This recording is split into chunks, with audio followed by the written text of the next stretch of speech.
boys and girls, it's Colin back again after the summer. I had a wonderful summer. The weather was so good, I think all over the country. I've been camping, I've been travelling all over, taking my little doggy for a walk. I've got a new puppy. He's going to appear in some of our videos. A little puppy called Zanzi. He's a Springer Spaniel. But today we're going to look at some over the summer we've been out and about here and there, and we've come across some exotic animals from all over the world living in Northern Ireland. So I thought we'll show you that video today. So let's sing God of Creation, because God is the one who created all these wonderful creatures.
Of songs we can sing. There's so many songs about God we can sing, and every day from right through from now, every day you're at school, I'm going to be here each morning. Whatever day or days you watch Assembly, we'll put a song up at the end to teach you new songs.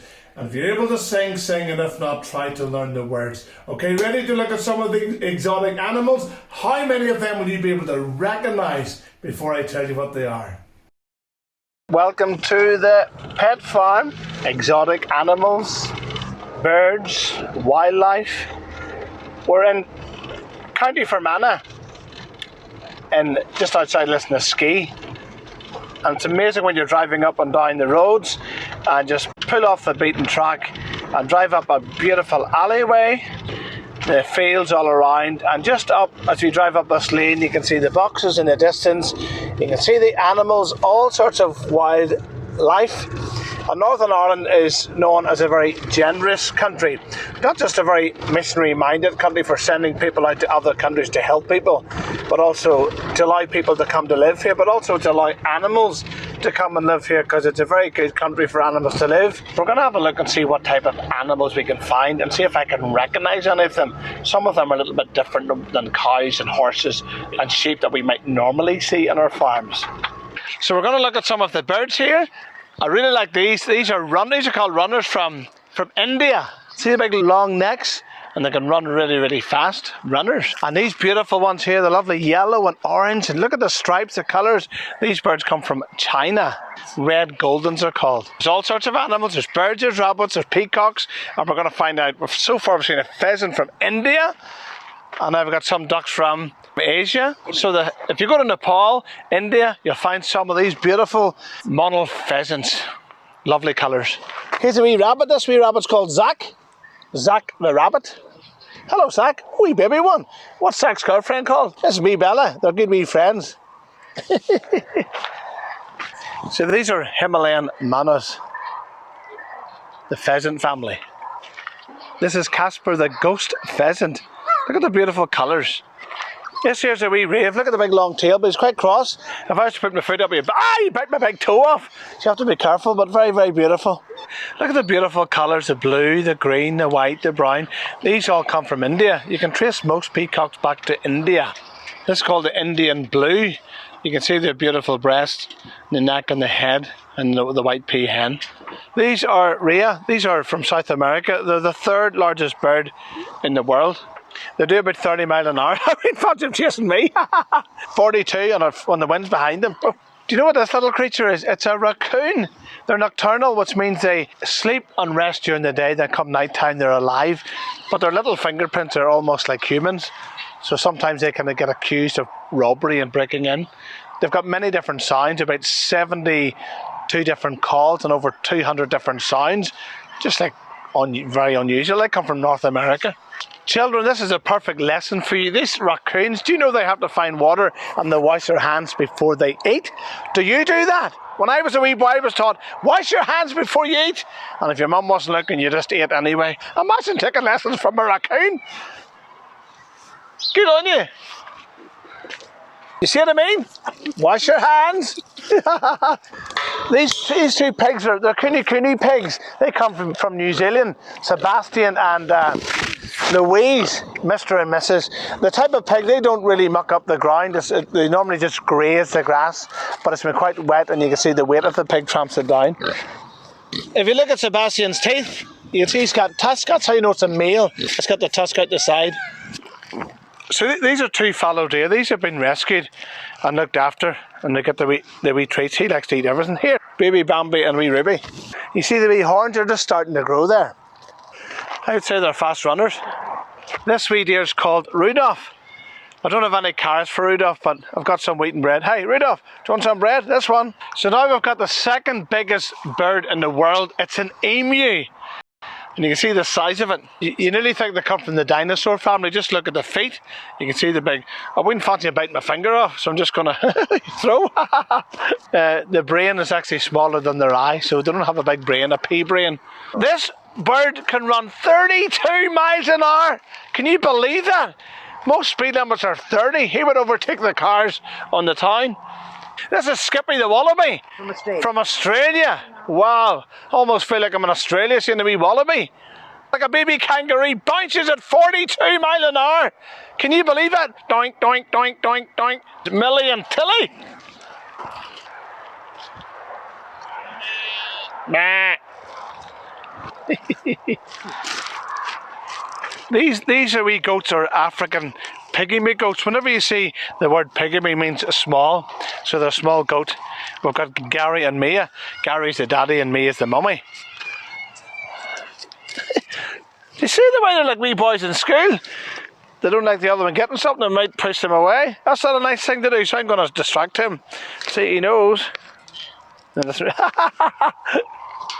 is a wee fella belly pony from Spain, not very tall. Peaches is her name, little girl. You know what they are? They are alpacas, Romeo and Alfie. You see their teeth in the front? Very interesting, again, alpaca. These alpacas come from South America, and of course they're very famous for their wool, for their alpaca wool. This is Larry the llama, again famous for their wool. Hello Larry, that's a friendly chap, got a nice strong neck. Hello Larry, you're whispering something in my ear. This is Millie the mummy. Hello Millie. Millie likes, and this is a wee baby Fluffy. I wonder why she's called Fluffy. Hello Millie. Any tickles under your chin? Lovely, oh lovely soft floor. A massive floor, must have a blanket made of that, but you'd sleep for a fortnight. We've got geese, we've got ducks, we've got swans. That beautiful big black one with the red beak, it comes from Australia. And the one behind it, the grey and white one, comes from Greenland. These are little meerkats. Wow, you don't want to put your finger in there. They've got very strong teeth. And they bite your finger, maybe bite your finger off, you look like that. I can feel it bite my big toe. Meerkats come from the Gobi Desert in Africa.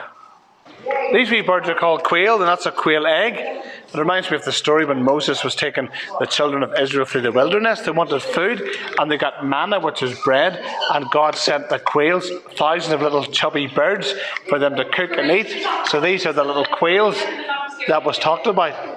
I often wonder what a quail looked like. So that's a little quail, a wee chubby bird, lots of meat on it, and there's our little egg. Even the wee bird's eggs can be used, because the meerkats, they love to eat the quail's eggs, so they're given to be eaten by the meerkats. So we're going to go to the grasslands of America. We've got a prairie dog. Whoa! Hello, little prairie. Wow, these are wee Siberian chipmunks. Oh, little baby ones. Wee chipmunks. So you got guinea pigs and rabbits and chipmunks and polecat ferrets. Do you know what this is? It looks like a coconut bun, but it's actually a hedgehog. Very spiky. Notice lots of these animals are nice healthy eaters. They like to eat their fruit and veg. We'll go back to China. You've got a yellow golden pheasant. Beautiful little bird. Orange, red, blue. Another beautiful pheasant. It's amazing the different colours of birds. Nice light blue around the eye. This one here's a Burmese crested from Burma. Look at the beautiful colours of the feathers. At the very end you've got the nice tan, going into dark blue, light blue, and a beautiful lilac purpley colour with a wee feather on the top and the eye, the detail on these birds. Very beautiful. That's the male at the bottom. Then of course you've got the female at the top, keeping away from the male. Do you ever think about these feathers? Who made them? Who created them? That just makes me think about God. Believe in God because they're so perfectly and wonderfully made. When God created this world, He created each and every individual bird and animal. And today makes perfect sense how He created these birds perfectly and beautifully. And today we can still see them. Even the sound, the colour, the shape, the size. Beautiful. The youngest of the family, a wee baby call duck. Beautifully made. Look at the beak, the eyes, the feathers, the sound. Just beautiful. Wow, look at the feet. Can you make one of these wee ducks? Absolutely not. Comes from its mother, comes from its mother, comes from its mother. Right back to the very beginning when God created these beautiful little ducks. Woo! He's going to go for a fly. He wants to go for a swim. Wow, you coming home? Look. The wee feet ready for swimming. My wee friend, the wee duck. So in all these animals, the different shapes, sizes, colours, it's incredible that all over the world there are so many animals, yet every one of them is traced right back to the Garden of Eden, to the very beginning when God created. God said, let there be, and each individual animal was immediately created and formed by Almighty God. And since then, they have reproduced, recreated themselves until the colours, the shapes and the sizes are exactly the same as they were. So many individual animals, no matter from the bird family, from the deer family, from the goat family, from the sheep family, all these animals. And sometimes we don't always get the chance to travel the world to meet them, but these animals have been brought here so we can see. And even the beautiful colours, the details. And if you don't believe in God, even looking at the colours alone on these beautiful birds is enough to know that there's a great creator God, a great designer God. By the very power of His word, He just spoke and said, let there be. And immediately these birds were here, these animals were here. How do I know that? I just believe it because we serve a great big God. Can man make these animals? Of course not. He can paint a bird, yes, but he can't breathe into that bird to make it a living bird. That's why we should appreciate wildlife. We should appreciate the birds, the animals, because not only are they created by Almighty God, but through the animals we can see the handiwork of God. And for me, that makes it really, really special. God, for me, is very inspiring because God is like an artist. Whenever He painted or created the birds and He used the colours and the way, the shapes, the size, the colours, the movements of the animals. So not only does it make creation a wonderful story, or the story of Noah's Ark, how each of these animals were kept, male and female, and through those two birds, male and female, they've reproduced until they're still babies and having more baby little animals and birds today for us to appreciate and for us to enjoy. It's just wonderful. Well, how many of them did you know? Did you recognise? Did you see all those colours, shapes, sizes from all of the continents, many countries in the world? We're going to finish with another song, and it's about the animals. How many of these animals do you recognise? God made the elephants, and He made the rhinos.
all for today. Have a really good day at school. Settle down. It's your turn to learn. See you next time. Bye.